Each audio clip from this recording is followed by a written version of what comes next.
스가랴는 에스라와 느헤미야처럼 이 바벨론 포로에서 돌아온 사람들을 향해서 주시는 말씀이에요. 성경은요, 시작이 출애굽의 사건으로 시작하죠. 근데 그 출애굽의 사건이 사람들이 잊어버리니까 다시 제2의 출애굽의 사건이 뭐냐면 바벨론의 사건이에요. 이 애굽에서 가나안 땅에 있는 그 일곱 족속들의 죄가 430년 만연해지니까 그들을 다시 세우셔서 그 이스라엘 백성들을 애굽에서 불러내셔서 그 가나안 땅을 차지하게 하셔요. 그 가나안 땅에서 영원히 살도록 하나님께서 약속하셨는데 그 가나안 땅에서 그들이 죄를 지니까 그 죄값으로 바벨론에서 70년을 살게 하시는 거예요. 그리고 그 70년을 살게 하시면서 다시 돌아오게 하신 거죠. 돌아오게 하시면서 그들이 다시 성전을 짓고 또 다시 성벽을 세우는 사건이 느헤미야와 에스라의 사건이잖아요. 근데 그 느헤미야와 에스라의 사건 중에 오늘 이 스가랴의 선지자가 있었어요.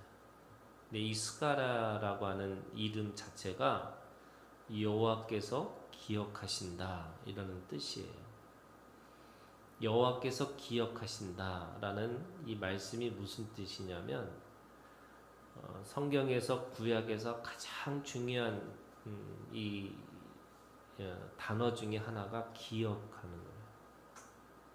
기억하는 거를 영원히 기억하시겠다는 거를 뜻을 어떻게 하냐면 기록하셨다 이렇게 얘기했어요. 그래서 하나님이 영원히 기억하시겠다 이렇게 말씀하시는 거죠.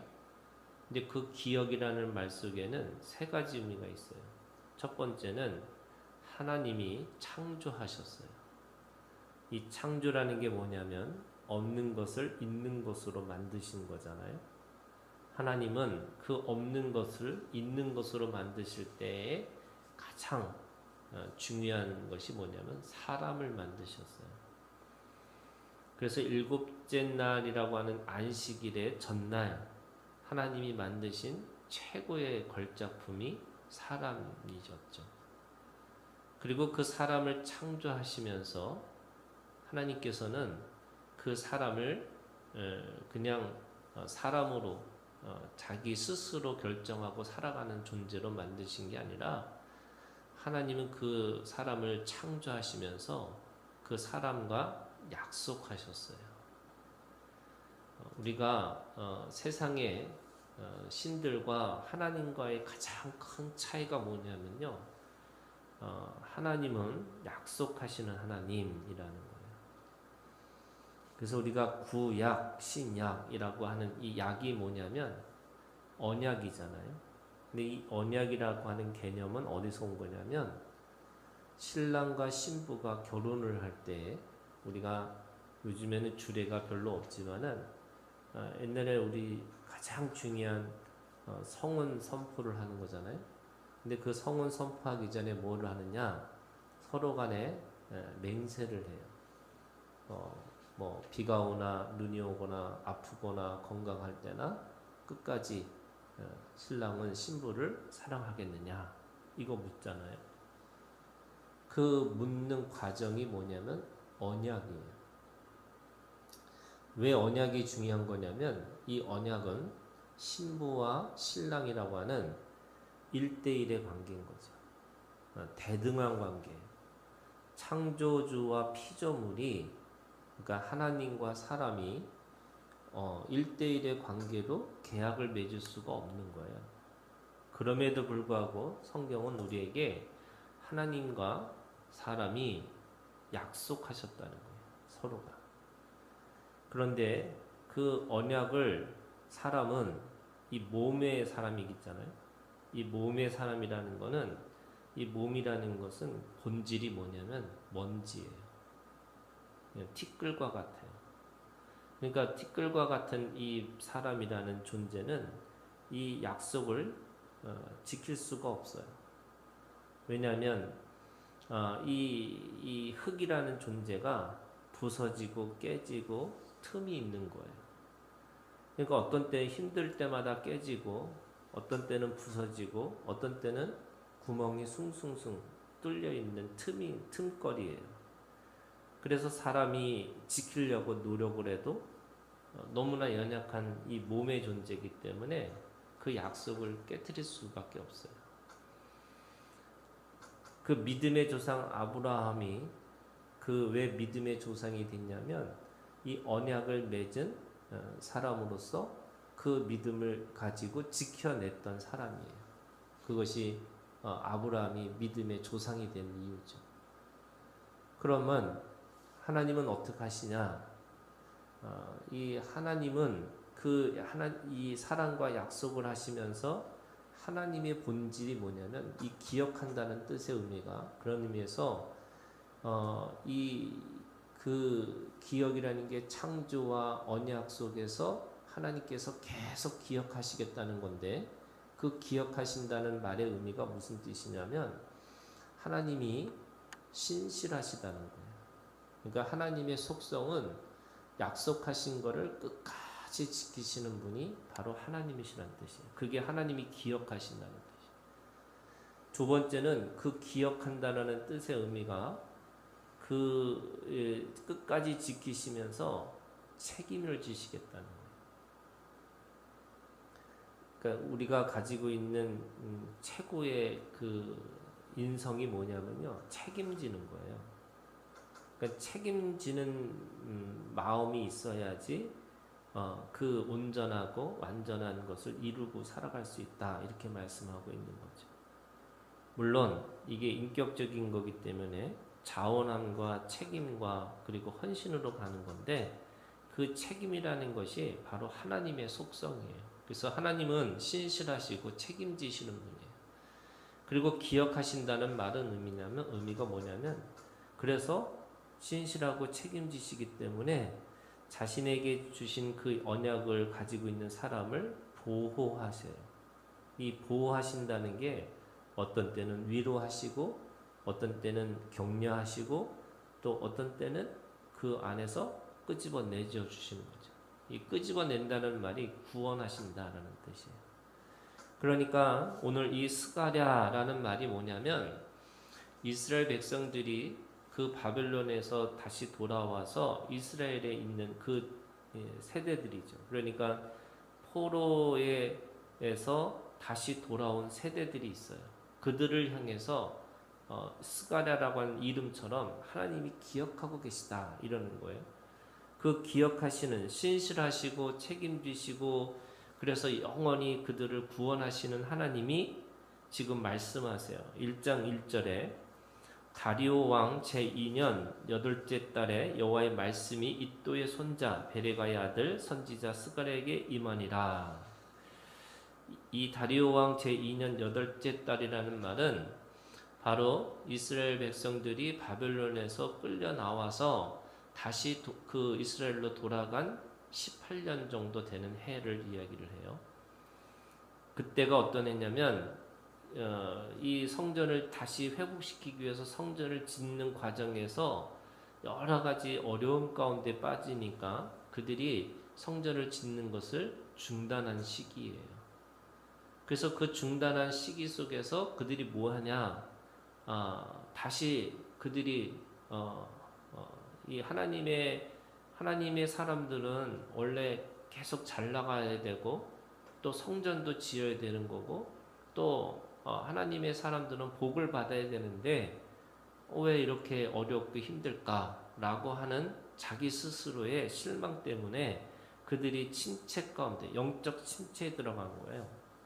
그 영적 침체에 들어가 있는 그들을 향해서 하나님께서 이 스가랴라고 하는 여호와께서 기억하신다라고 하는 이름을 가지고 있는 이 선지자를 통해서 말씀하시는 거죠. 2절 여호와가 너희 조상들에게 심히 진노하였느니라. 이 진노라는 거는 하나님의 심판, 최종적이고 영원한 심판 가운데 그들이 들어갔다는 거예요. 왜? 3절에 보면 그러므로 너는 그들에게 말하기를 만군의 여호와께서 이처럼 이르시되 너희는 내게로 돌아오라 만군의 여호와의 말이라 그러하면 내가 너에게 돌아가리라. 이게 돌아가라, 돌아오라, 내가 갈 것이다 라는 이 약속에 있는 말씀이 뭐냐면 너희들은 너희들의 조상들처럼 그렇게 똑같이 심판 가운데 있지 말라는 거예요. 왜? 심판이 뭐예요? 바벨론에서 끌려가는 거잖아요. 그래서 거의 70년 동안 그 안에서 그들은 나라 잃은 서름 그리고 이 신앙의 그 본질을 잃어버린 것 같은 그런 서름 가운데 살았던 그 조상들이 있어요. 그러니까 너희는 똑같이 그들처럼 살지 말라는 거예요. 그래서 돌아오라는 거죠. 네가 돌아오면 내가 돌아가리라 이렇게 말씀하시는 거예요. 근데 이게 조건처럼 보이잖아요. 내가 돌아가면 나도 너한테 돌아갈게 이렇게 약속하신 것처럼 보이는데 사실은 하나님은 한 방향으로 늘 가고 있으셨던 거예요. 문제는 뭐냐? 그들의 백성들은 방향이 다른 거예요. 그러니까 신앙이라는 건 뭐냐면 하나님과 하나님은 우리를 향해서 오고 우리도 하나님을 향해서 가야 되는데 이 사람이라는 존재는 하나님과 반대되는 방향으로 가고 있다는 거예요. 그래서 하나님은 늘 오고 계셨어요. 하나님은 늘 우리 가운데 가까이 오기를 원하시는데 사람은 하나님을 가까이 하는 것이 아니고 세상의 것을 더 추구하고 살아갈 수밖에 없는 그런 존재처럼 여겨지는 거잖아요. 그러니까 하나님께서 뭐라 하느냐? 돌아오라는 거예요. 이 돌아오라는 게 무슨 뜻이에요, 여러분? 회개하라는 거잖아요. 그러니까 회개하라고 말씀하시는 거예요. 다시 돌아와서 너희들이 원래 하나님 앞에 받은 그 복을 회복하고 그 복을 통해서 너희들이 축복의 삶으로 살아야 된다. 이렇게 말씀하시는 거죠. 그러면서 4절 너희 조상들을 본받지 말라. 옛적 선지자들이 그들에게 외쳐 이르되 만군의 여호와께서 이같이 말씀하시기를 너희가 악한 길 악한 행위를 떠나서 돌아오라 하셨다 하나 그들이 듣지 아니하고 내게 귀를 기울이지 아니하였느니라. 그들이 가지고 있는 그 삶의 모습이 뭐냐면 길이에요. 악한 길이에요. 그리고 악한 행위예요. 이 길이라는 것과 행위라는 뜻이 뭐냐면 행위는 어떤 것에 대한 말씀이 아닌 자기 생각대로 생각해서 행동하는 거예요. 그런데 그 행동이 계속 겹치니까 뭐가 됐냐면 자기의 생각의 길이 됐어요. 그게 가치관이 되는 거예요. 그러니까 생각이 가치관이 돼가지고 그들이 뭐하냐? 악한 행위 속에서 악한 길이 나오는 거죠. 그러니까 그 길과 그 행위를 버리라는 거예요. 떠나라는 거죠. 다시 말해서 사람의 생각에 꾀를 쓰지 말고 네가 보고 네가 생각했던 인생을 살아왔던 그 방식대로 살아가지 말라는 거예요. 그럼 어떻게 되느냐? 5절 너희 조상들이 어디 있느냐? 또 선지자들이 영원히 살겠느냐? 자, 조상들도 없고요. 선지자들도 없어요. 그들은 영원하지 않아요. 그런데 뭐만 영원하냐? 내가 나의 종 선지자들에게 명령한 내 말과 내 법도들이 어찌 너희 조상들에게 임하지 아니하느냐. 하나님의 말씀과 하나님의 법만 영원한 거예요. 그래서 선지자를 통해서 그들의 조상들에게 끝까지 말씀하신 건 뭐냐면 그들의 하나님의 법과 하나님의 법도죠. 이게 뭐예요? 말은 뭐냐면 말씀인데 이것이 뭐냐면 하나님의 길이에요. 그리고 그 법도라는 것은 의로운 행위죠. 그러니까 악한 행위 속에 악한 생각과 악한 자신의 가치관이 아니라 하나님의 말씀과 하나님의 말씀을 따르는 그 모든 그 말씀들을 지키고 살아야 되는데 그들이 지키지 않았기 때문에 그들은 진노 가운데 들어갈 수밖에 없었다. 그러므로 그들이 돌이켜 이르기를 만군의 여호와께서 우리 길대로 우리 행위대로 우리에게 행하시려고 뜻하신 것을 우리에게 행하셨도다. 그러니까 그들의 길대로 그들의 행위대로 갚아주시는 거예요.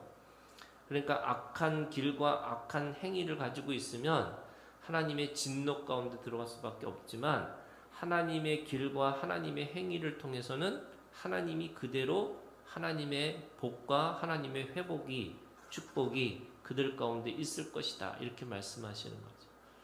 자, 그러면 이것이 1장 1절부터 6절까지 있는 말씀이 뭐냐면 여러분 예수 그리스도가 길이요 진리요 생명이라고 말씀하셨어요. 주님이 길이세요. 그러면 주님이 우리에게 주신 유일한 길은 무슨 길이냐? 십자가의 길이죠. 그러면 그 십자가의 길이라는 건 뭐냐면 그 십자가를 통해서 하나님의 은혜를 통해서 오늘 우리가 주님 앞에 은혜롭게 살라고 말씀하시는 거예요. 은혜를 어떻게 해요? 기억하는 거예요. 은혜를 어떻게 해요? 기억하고 우리도 신실하고 책임 있게 그 말씀을 가지고 그것을 지키고 살아가라고 말씀하시는 거예요. 그래서 하나님이 주신 우리의 속성이 뭐냐면 신실함이에요. 여러분 신앙에서 가장 중요한 게 뭘까? 저는 신실함이라고 생각해요. 내가 오늘 우리가 하나님 앞에서 그 신실함을 가지고 살아가는 거. 그래서 절망 가운데서도 우리가 절망하지 않는 거예요. 잠깐의 실망은 할 수 있어요. 그런데 끝까지 우리가 절망 가운데 들어가지 않는 이유는 그 언약을 붙잡고 은혜를 붙잡고 있는 신실함이 있기 때문에 그런 거예요. 그래서 오늘 우리가 오직 의인은 믿음이라는 그 믿음의 말 속에는 뭐가 있냐면 신실함이 있어요. 믿음은 신실함이에요. 그래서 오늘 우리가 가지고 있는 이 마음 속에서 늘 하나님은 옳고 또 그 말씀대로 살아가는 게 맞고 그래서 오늘 우리도 그 말씀을 가지고 오늘 넘어진다. 순간순간 넘어지는 순간이 있다 할지라도 포기하지 않고 신실하게 끝까지 그렇게 나아가는 것. 그것이 오늘 우리에게 믿음이라는 거고요. 우리가 6번 넘어질 수 있어요. 그런데 악인은 6번 넘어져서 죽는 거고요. 의인은 다시 일어나는 거예요. 그게 신실함이에요. 그래서 여러분 우리가 하나님 안에서 포기하지 않고 하나님 앞에 말씀대로 살려고 하는 그 믿음의 역사가 신실함이 오늘 우리 가운데 있기를 주님의 이름으로 축원합니다. 우리 주기도문으로 마치겠습니다.